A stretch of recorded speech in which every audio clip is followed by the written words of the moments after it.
final question for any younger individuals looking to potentially follow a similar path. Imagine you're talking to yourself whenever you started or got into the fitness industry initially. Obviously, I guess we all have those. It's not an expectation, I guess. It's more of like a vision on what you see it to be. Has that vision changed massively? I'm sure it's changed a little bit. And what wisdom or advice would you give to yourself if you could just jump back in time? You're asking some hard-hitting questions tonight. Or this morning for you. Yes, it has. Thank you again for coming on and chatting with me. I appreciate it a lot. I'm sure we'll go into more detail as we move forward about each chapter of your coaching sort of career this far.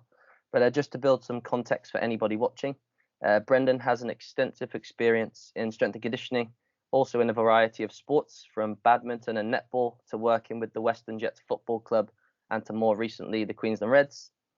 He was also an integral part of the S&C team at the Brisbane Lions, and the man I truly owe for getting me back into the team sport environment, so thank you.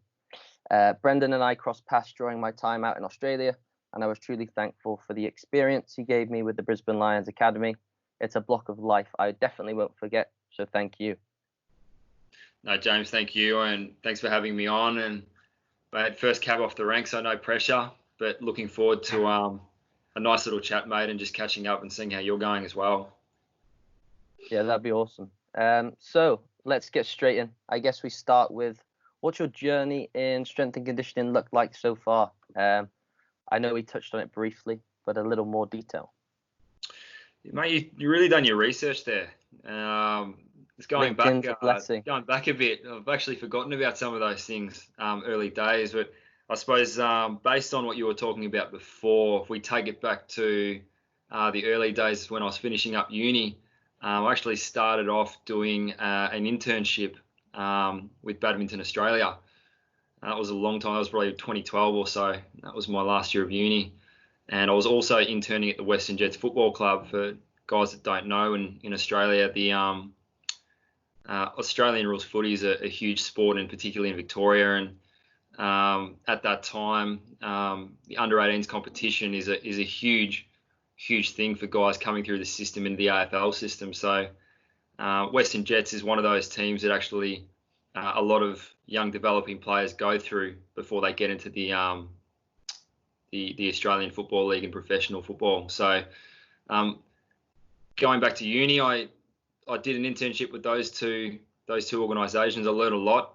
I grew up playing Aussie rules footy, so I was kind of, I suppose, naive going in thinking that I knew a lot already about the sport, but opened my eyes further in terms of what I learnt there. And badminton, I had no idea at all about. It was just an opportunity that came up back then, and I started to look at that sport as well, which is a huge sport overseas in places like China. That really doesn't have too much of a following here in Australia. From that point, I suppose I finished up with uni, finished up those internships, and I moved into to some work, both in personal training and in strength and conditioning. From a strength and conditioning point of view, you'll know yourself, James, it's not the highest paying industry to be involved in. There are not many jobs out there. So I was actually splitting my time probably about 4 different ways to make a full-time income. I worked at a local footy club. I actually got paid work at the Western Jets as a result of my internship there the year before. I was working out of a high school setting, and I was working actually at an athletics club in Melbourne, learning some fantastic stuff there. I ended up going into some work with like a soccer academy in Melbourne, and then they expanded into Brisbane. And that was really my first taste of a full-time role in S&C. It wasn't purely a strength and conditioning role. It was an educative role. They had kind of like a 3-way pathway. So they had essentially a football part of the program, a strength and conditioning part of the program, and there was an education element to it. I expanded into Brisbane, had a really awesome year there, and then moved into a role at the University of Queensland, which I, to this day, still think it was one of the most enjoyable jobs I ever had. Yeah, I remember saying that as Yeah. well when I was out there. Yeah, I spent 2 really good years there. So between 2015 and 2017, and I ended up moving from that point into a role at the Brisbane Lions Football Club, which was a really good step that I wanted into professional sport. Spent 2 really good years there working in a joint role where I met you, James, in the academy. And since then, I've been working at the Queensland Reds, which is a professional rugby union club. So that's kind of my journey so far. Still, hopefully, more to go, but that's where it's kind of taken me the last 6 years or so. I suppose it's just a waiting game for the moment, seeing how things pan out. What would you say? Would you argue that just being involved in so many different sports and sort of the different ways in which you train for those sports has been helpful?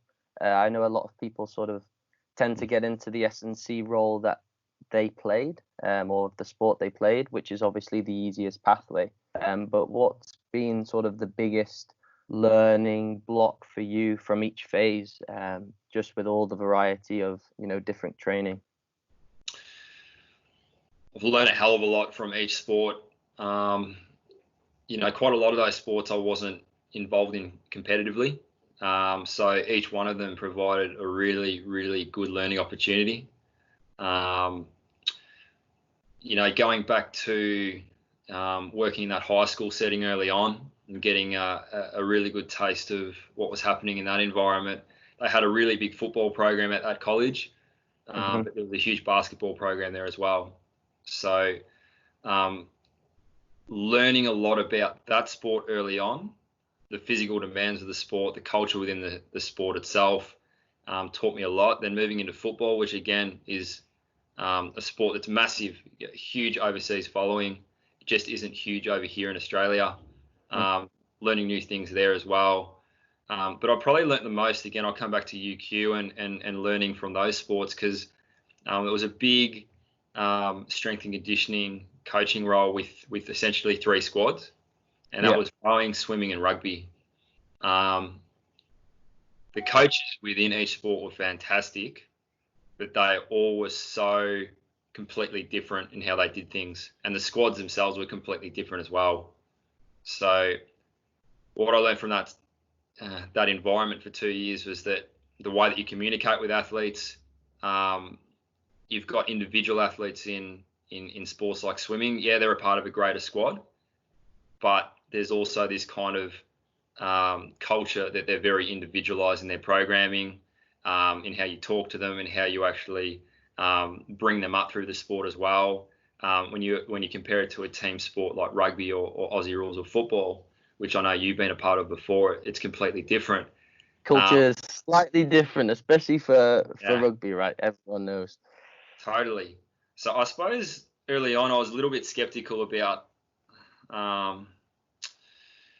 really how I'd click with those squads early on, like especially rowing and swimming, because I just had nothing to do with those sports growing up. Yeah. But I was very, very quick to adapt to the environment that I was thrown in there. And the athletes were fantastic athletes. The coaches were really welcoming people. Probably the biggest thing I learned from those sports is a huge technical outcome or technical focus on the sport that you wouldn't even think about.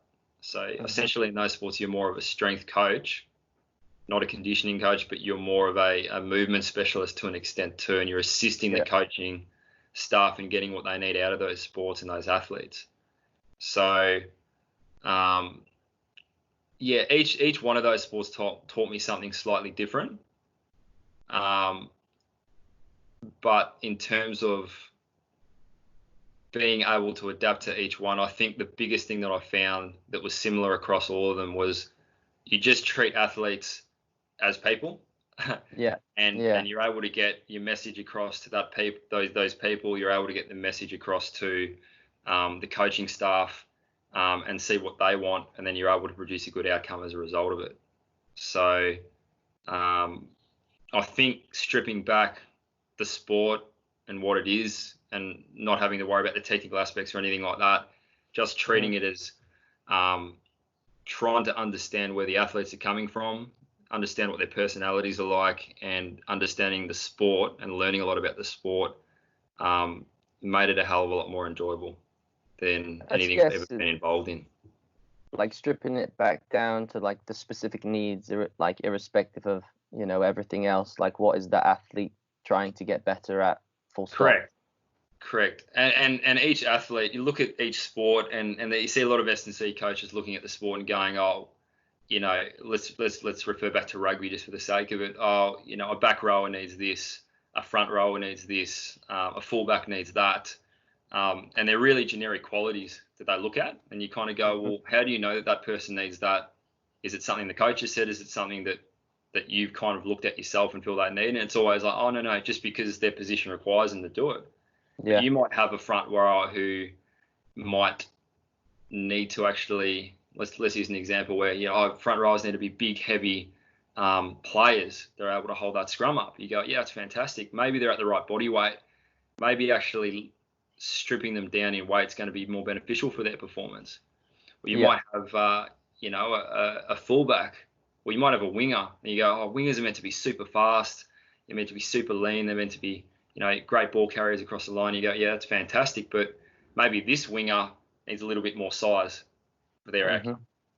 So I think stripping it back and looking at what the coach needs, what the sport needs from the athlete itself, but also having a look at the needs of the athlete and their personality is going to help with the programming and the outcome that you want to. So stripping it right back to that sense is definitely something that's useful.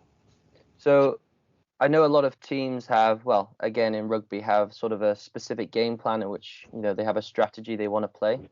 And positions have a preferred type of, you know, way of playing. But how do you strip back to, you know, utilizing that player's given talents, like their natural talents, you know, to their favor, rather than, you know, focusing twofold on weaknesses is obviously a good thing. But when does it become almost, you know, not worthwhile, and when do we just try and highlight their strengths even more? Interesting. The player's always going to be in that squad because they're inherently good at something. Like they were picked in that sport for something. They were picked to fill a role within the team for a certain reason. So I always like to call that, and I think we use that term at the Brisbane Lions a little bit. Came down from the senior program. We called it a weapon. And that's their most important, whether it's physical or not, their most important attribute that makes them good at what they do on the field.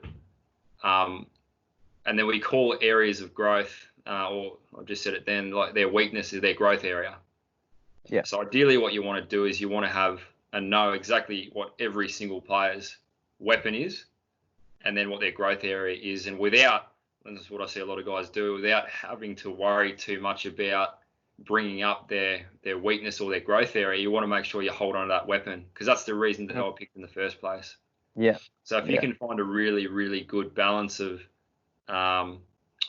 understanding each individual in your team or your squad and knowing what they're really, really good at to start with, and knowing that they can't lose that quality because that's what makes them special, but there are other areas we can bring up around it that might help complement that, then let's do it.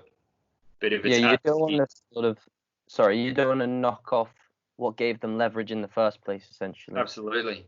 And I think you see there's a lot of coaches that kind of look at it and go, oh, they're weak in this, they need to be better at this, we need to bring that up, but it's at the detriment of what their weapon is originally. And that's the thing, like you need to have that stable in their program and stable in their career for them to do well. And then all these other things on top of it might help complement it. You might have like the tightest player. I'm trying to think. We've got a player in our squad, and have you ever heard the term motor moron, James? No, I haven't. please expand on that one. Motor moron just means that he's extremely poor at coordinating his movement. So left and right don't exist. Yeah, I had a player coming back from rehab recently, and we're just trying to improve some really basic things. You know, it's an opportunity to improve some other areas of his program, his physical performance, and we're trying to improve something simple like his running mechanics. And in 9 out of 10 players that we coach, players pick it up instantly like that, and he's one of the top players in the league one of the best tackle busting players, in the competition out of all the teams in Sands' comp. And then him putting that into context without having the ball is just it just confuses him.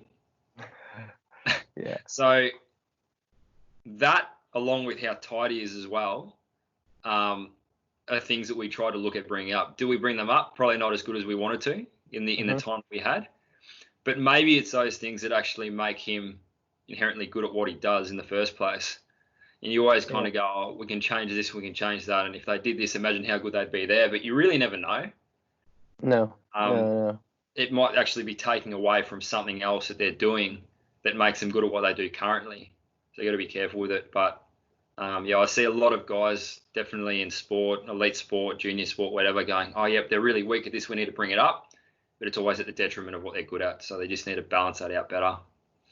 I guess that boils back to the notion of, like, some athletes are super strong at competition and they're just not very good trainers. Totally. And then you've got guys who are just, they're outstanding on the training field, but they really have a hard time, crossing over into comp, which, what's the more desired athlete? Training guy brings everyone around him up in training, but the comp guy pulls it out, under pressure when it's needed. It's just finding the best balance, and I guess that comes back to understanding, their personality at the end of the day. Mate, you've hit the nail on the head. Like, knowing the player and knowing them and who they are is probably far more important than how, the physical attributes of how fast they can run, how high they can jump, the reps, the sets, the programming around it. If you don't really know them, you haven't built a strong relationship with them, then all that stuff is pretty much meaningless. So getting to know your athletes inside out, knowing their strengths, their weaknesses, and going from there is a big thing, but you need to build a relationship with them first. And, you make a really good point, mate, where you're right, there's guys that may be tearing it up at a level below and they get to a senior level in whatever team they're in, they don't do the same job. And there's a multitude of factors as to why. It could be psychological, it could be physical, it could be emotional. There's so many things. And then you might go to another professional team and they might do a better job than us. And he's flourishing in that environment. So you just never know. But I think getting to know them first and getting to know their strengths and weaknesses before you even put pen to paper with programming is really important. Well, that brings me literally perfectly on to my next question, I guess, is how important are relationships with colleagues, mates, and just, the clients you work with that being sort of the fundamental, or almost the foundations for everything else? So important. More important than sets and reps and sports science, in my opinion. I would agree strongly. Yeah, I think for any younger S&C coaches out there, I think, I haven't been long in the industry. I'm quite new to it as well. But what I found from my own time working there and learning from much more experienced guys in the industry is that it isn't about the sets and the reps and all that kind of fancy stuff and, velocity-based training. They're all fantastic things that you probably learn at uni, but they have no impact at all on your player's performance if you can't build a relationship to start with and you can't create buy-in. So you can have the best program on paper, you can have the best setup, for your athletes, but if you're not able to create buy-in culture, really sell them what you've got, then they're not going to get better because they don't have faith that you're taking them in the right direction. So, James, I reckon it's probably the most important thing you can do in the industry is build rapport with coaching staff, support staff, and your athletes. It's massive. And it's creating that sort of relationship, as a collective, as a group of strength and conditioning practitioners, as a team of physiotherapists, medical, rugby, or whatever sport specific coaches you're working with, and it's having that be almost that tight knit and that functional that players notice how clean that relationship is in a group of people that they're looking to sort of take information and learn from.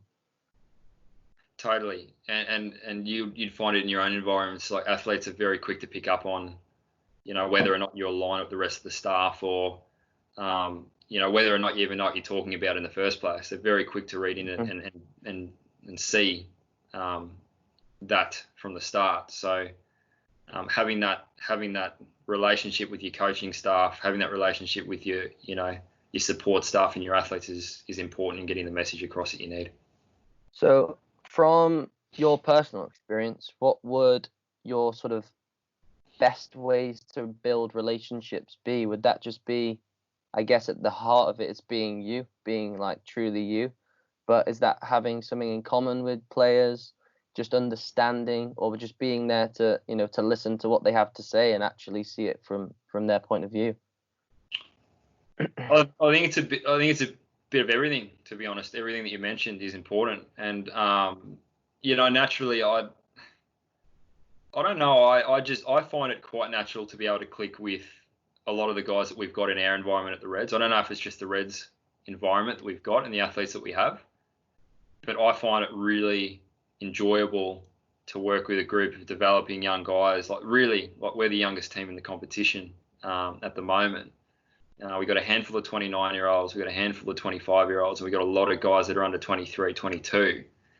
And there's something, I don't know, there's just something about working with team sport athlete. Maybe there's something relatable that I've had growing up that I can relate to easily.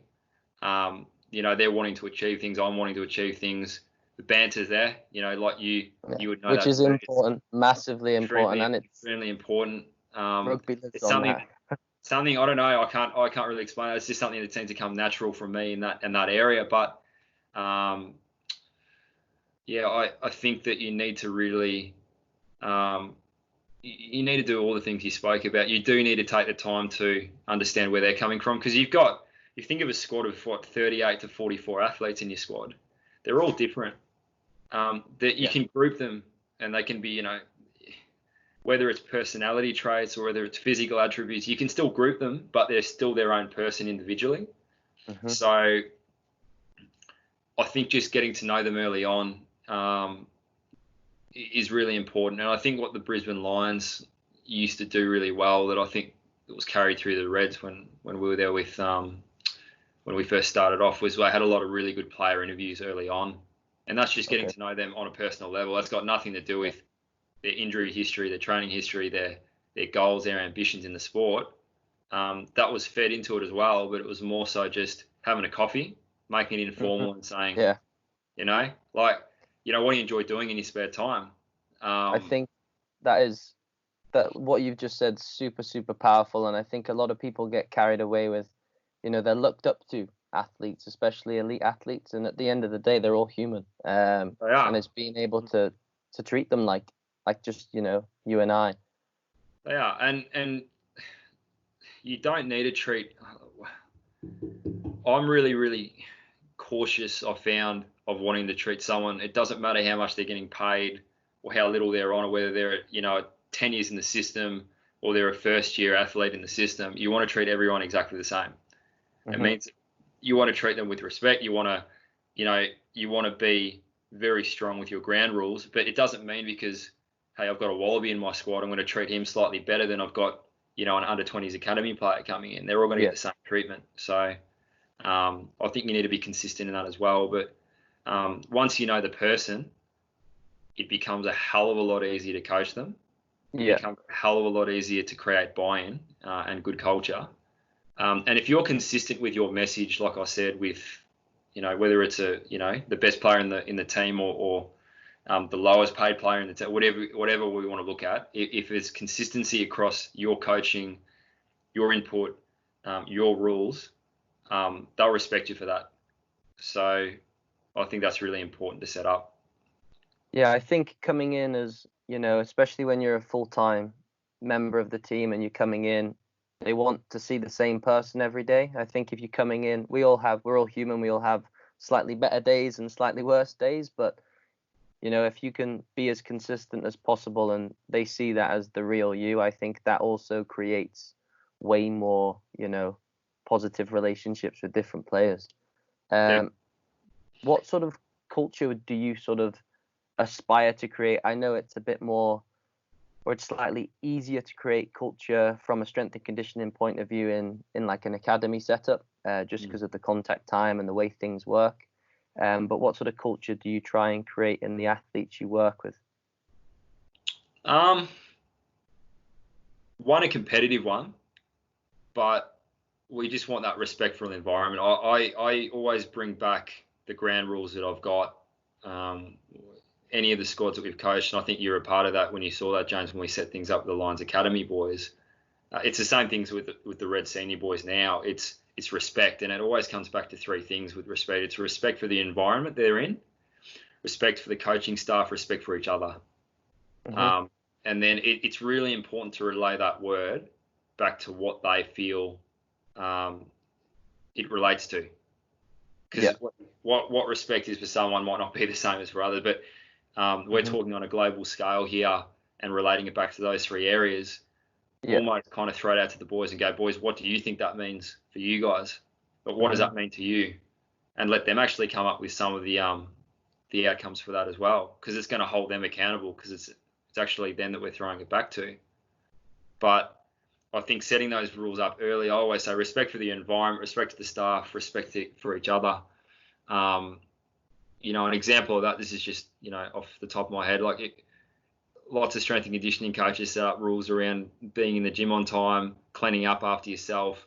Things that should become, or we want to become over time, second nature. Need to be enforced early, need to be followed up on, and need to become a part of what they do on a day-to-day basis without me needing to come back and say to them all the time. You set your ground rules up, you enforce it, it becomes normal. They start to drive the culture after that. And they start to actually educate the younger guys coming through on what acceptable culture is from that point on. So we're at a really good point now where we've got, the head coach, Brad Thorne, set up a fantastic culture before I got there. Brinley Abad, who was the high performance manager that I worked under, he set up a fantastic culture there. I just helped refine it, really. And really kind of own it in my space, which was the gym. So the hard work was kind of already done, but it was just kind of just tweaking it a little bit to make it better. So we're at a point now where the guys, we try to create autonomous males, autonomous humans, and we want them to think for themselves. I think that too many times you create a program where they're dependent on you as a coach or dependent on the system. And sometimes it can create almost like we spoke last week, James, about it, like a prima donna kind of athlete. We want them to be humble. We want them to be thinking for themselves. And I think that we've done a really good job at that. But it just starts with laying out the rules early, getting them to understand and relate back to what those rules are, and reinforcing it again and again.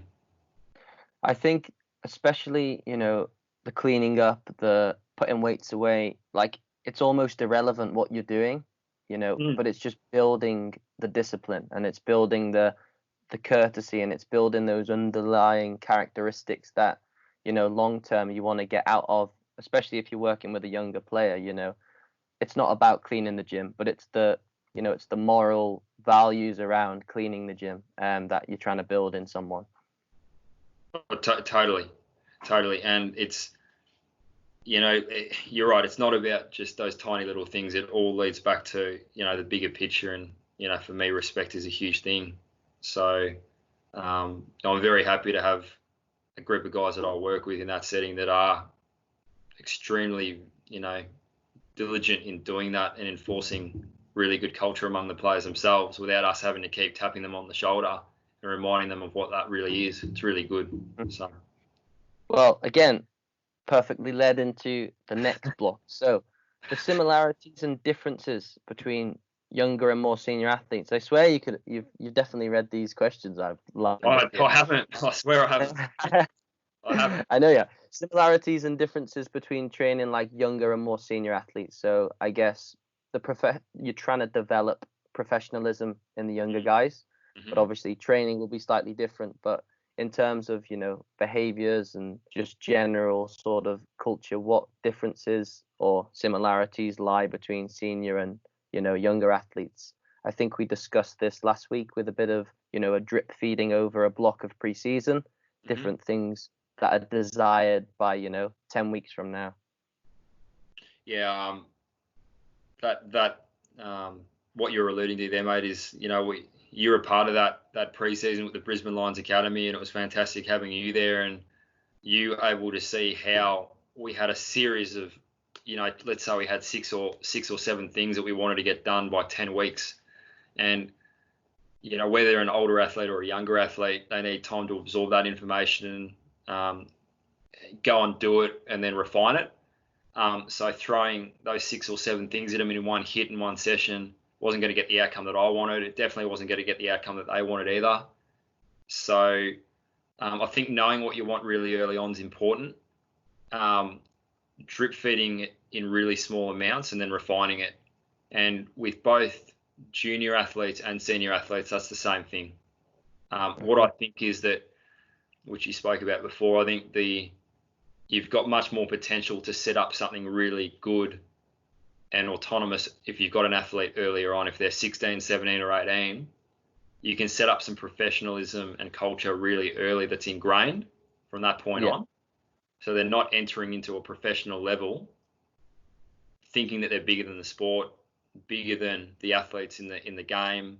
There aren't these enormous expectations around what they've got to do and what the sport's going to pay them, whatever it is. They're actually brought back to a level that's realistic.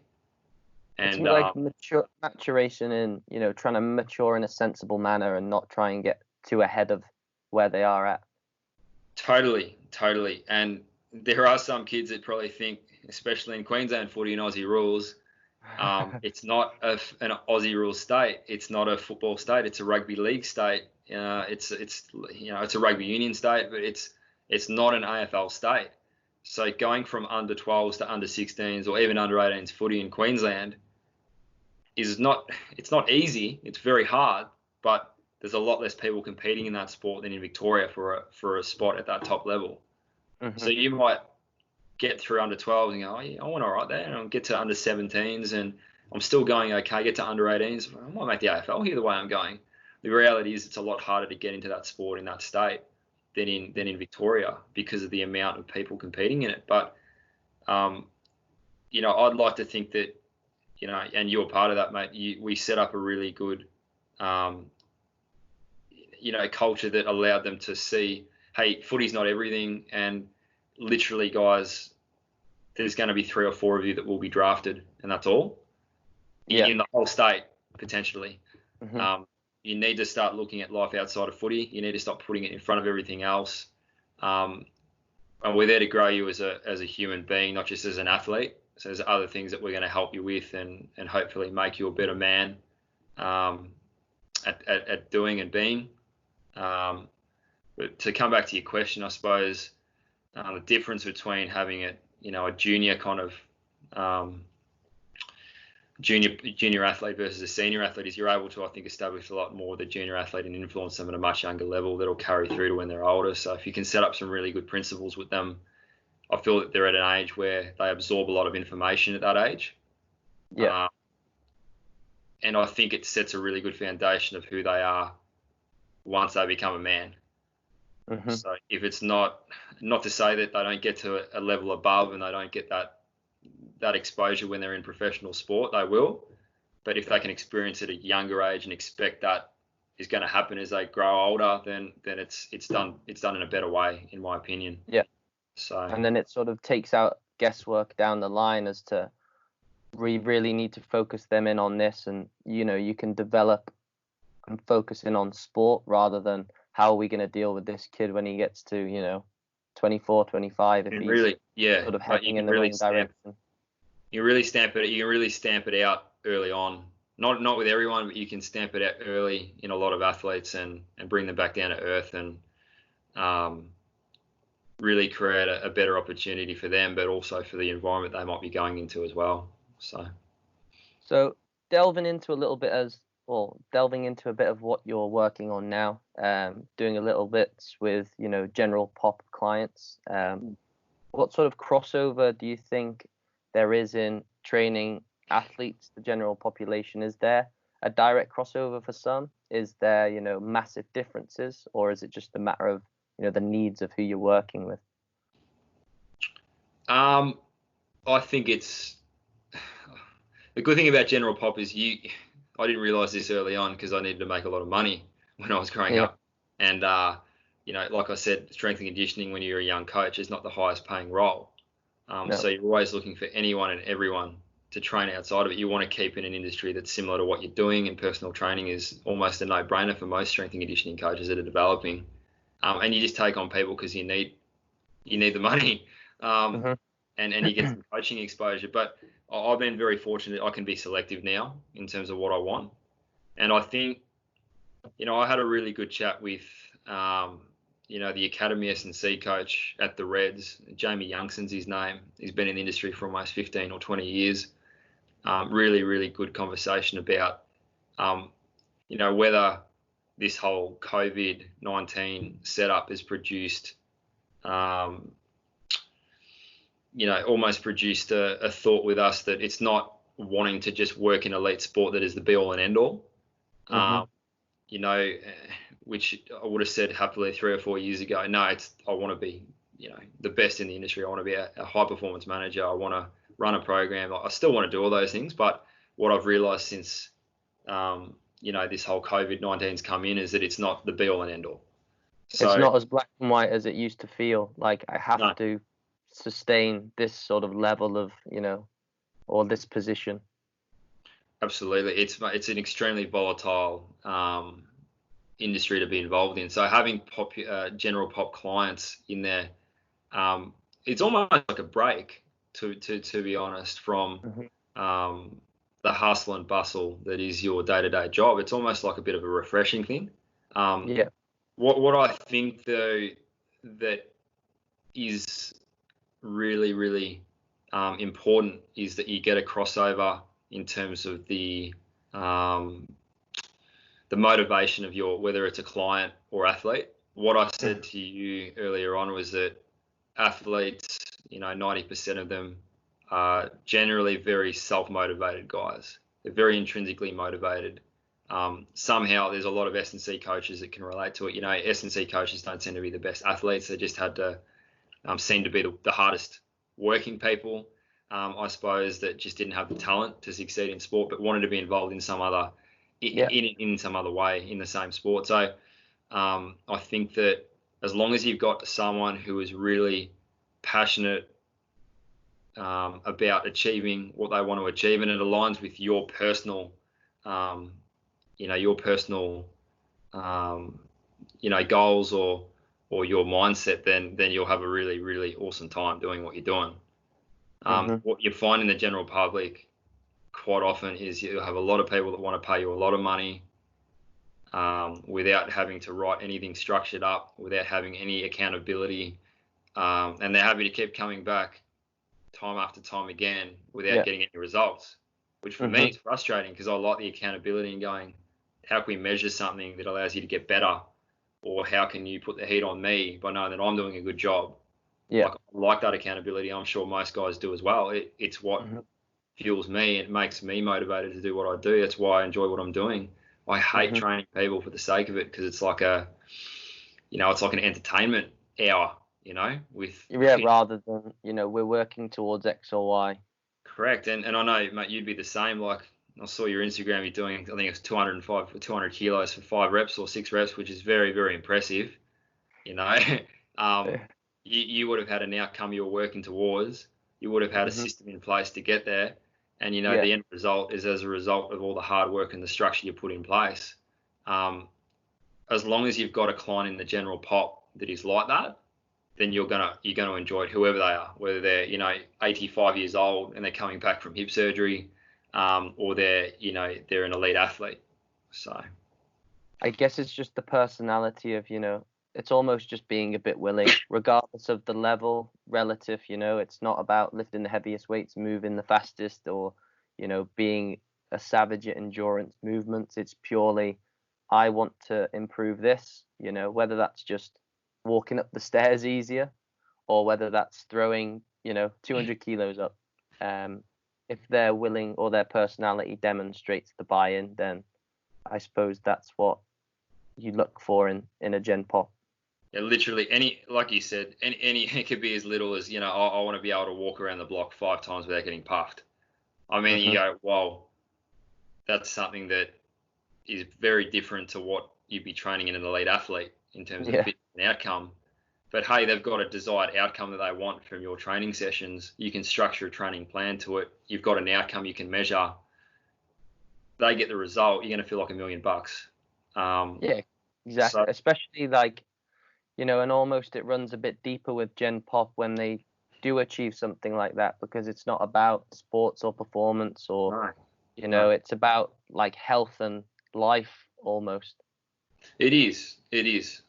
But yeah, like you said, as long as you align with that thought process, as long as your thought process and their thought process and their work ethic and your work ethic are the same, you've got the right person. It doesn't have to be an athlete. No. So, the last couple questions. I'm so getting on. I could literally, I've got a massive bank of questions I would love to ask. But so, just for more of a personal question, this one. We're all human, and we all don't have the days, or we all have the days, sorry, where we don't feel like we're quite showing up and we're that present. So on those days, what do you sort of do as a bit of self-care? Is there any self-care you like to adopt? So when you get into the gym, or you can put on your brave face, or is it a matter of forcing yourself in and just cracking on? Again, it just it depends on the situation, depends on the day, but it's something, James, is really like, I could be in the worst mood ever, and I go to work and I'm around the environment that I'm in at the Reds, around the boys, and my mood instantly changes and I'm better for it. So in the environment that I'm in now, going to work and being around, those athletes makes me quite happy. And I love what I do, and I love the banter that gets thrown around. I love being a part of that group. In the days that you do show up and you're not feeling yourself, because no one, like you said, is going to rock up and feel 100% all the time. That never ever happens. Yeah. I think just being aware of it Mm-hmm. is a huge one, and it's something where 3 or 4 years ago, if I wasn't feeling a certain way, I wouldn't know how to change it, and I would just get on with it, and I would just mask it, and it's just the way that it went. And now I think being present in the moment and going, hang on a second, why am I feeling this way? Yeah. There's got to be a reason for it, and sometimes there isn't, but 9 times out of 10 there is, and you can go, well, hang on, it's something I can easily fix, or at least if it's something that, if I know that I feel a certain way about something and I can't change it, then there's something pretty powerful in knowing that, oh well, it's just the way that I'm going to feel for now. I know that it's happening. I'm aware of it, and then somehow, 2 or 3 minutes later, I'm able to get on with it. Whereas, like I said, 3 or 4 years ago, it was just a matter of just putting on the bravest face you could, regardless whether you're happy, sad, angry, pissed off, whatever it is. Yeah. And that over time, that starts to creep into, like we discussed before, the inconsistencies over, a month, 2 months. People start to see that you're not actually, being yourself, because you're trying to suppress essentially how you're feeling on a daily basis.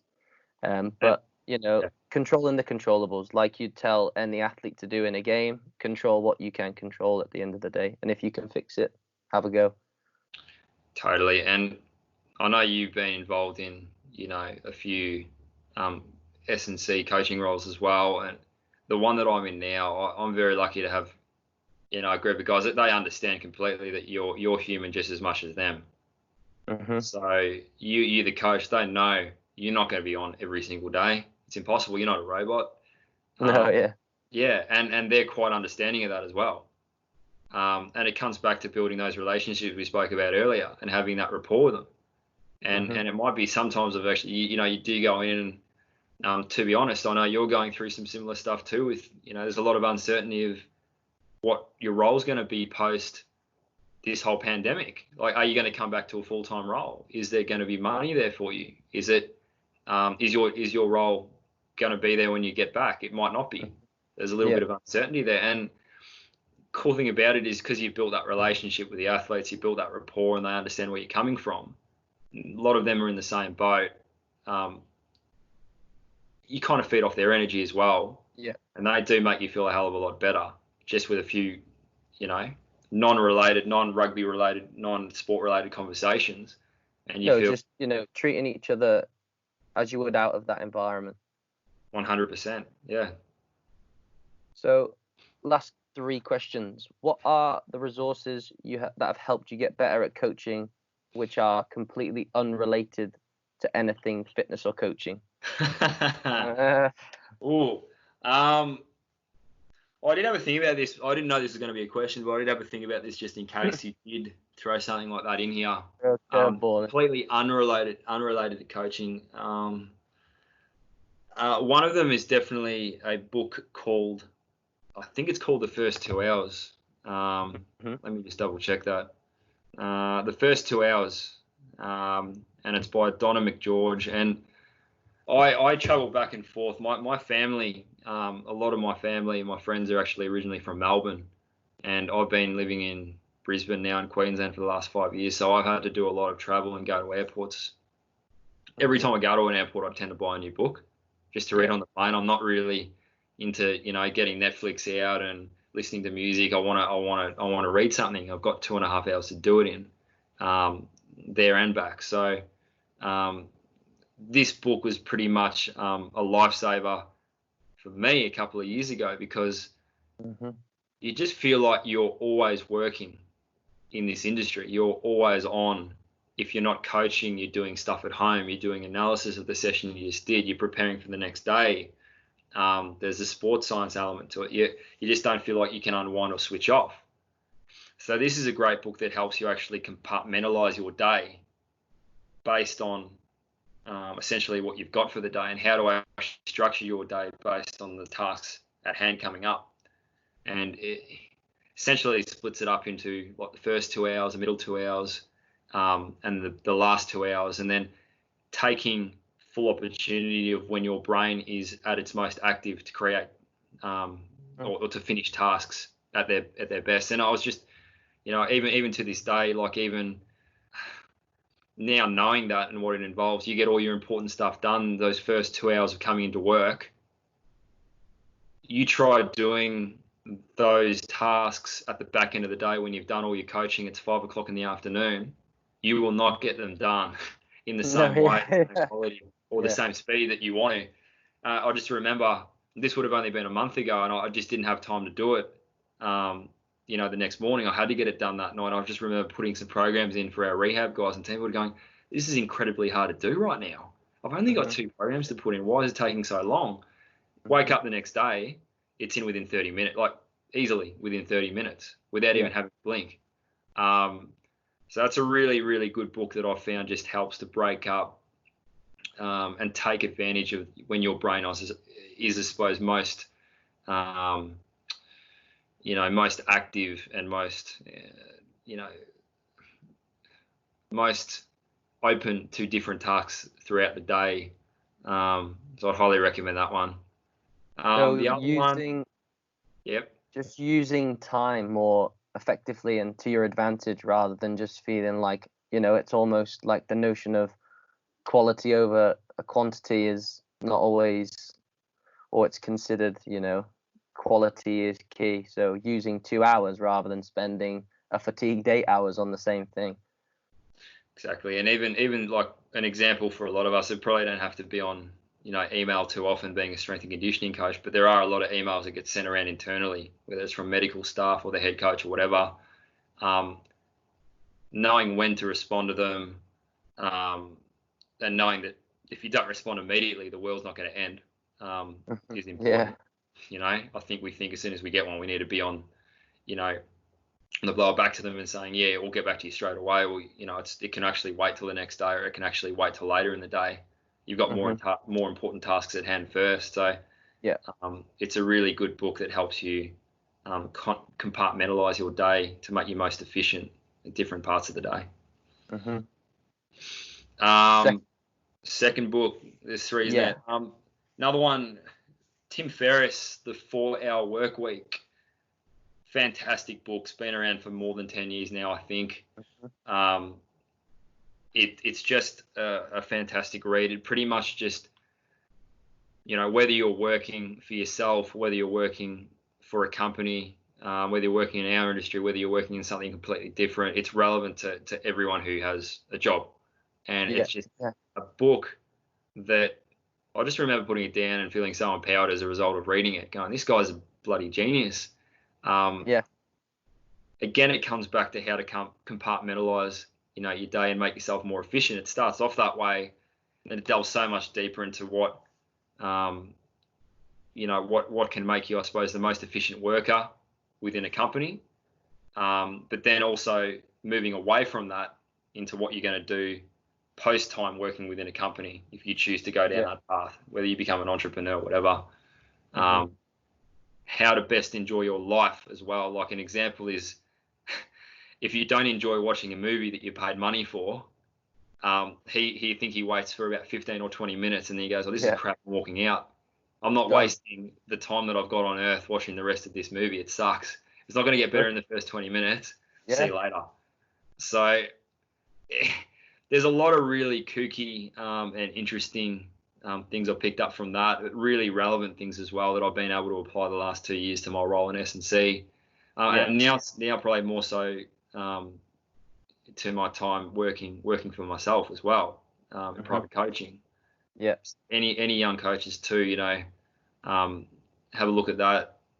Check it out. Tim Ferriss, The 4-Hour Workweek, fantastic book. A definite go-to. So, final question for any younger individuals looking to potentially follow a similar path. Imagine you're talking to yourself whenever you started or got into the fitness industry initially. Obviously, I guess we all have those. It's not an expectation, I guess. It's more of like a vision on what you see it to be. Has that vision changed massively? I'm sure it's changed a little bit. And what wisdom or advice would you give to yourself if you could just jump back in time? You're asking some hard-hitting questions tonight, or this morning for you. Yes, it has. It's changed a lot. I think early on, and a lot of uni students, hopefully, that if they ever do get to listen to this, they'll probably relate to it going, yeah, that's me. But early on, you're like, I just want to work. I want to work in the industry. I want to work in elite sport. It's what I want to do. I want to walk home with the Brisbane Lions shorts. I want to have the hoodie on. I want to, I want that free kit. That's what I want to do. I want the stash, and I want all the stash. Yeah, exactly. So early on, it's like, no, I definitely want to work in that industry. And then you learn very quickly, you learn very quickly after a few years of volunteering and working part-time. It's a bloody grind. And I always was really naive early on, thinking, that guy didn't hang around long enough. He didn't work hard enough, whatever it was. It was really silly. He's just a PT. I'm a strength and conditioning coach. I know so much more than him. I work in a club. He's a private coach. He doesn't know as much as me. Load of crap. Like, I'd almost think of it as being, or those were people that kind of gave up early on, which was a ridiculous way of thinking. It's like they made a decision early on that was best suited to them.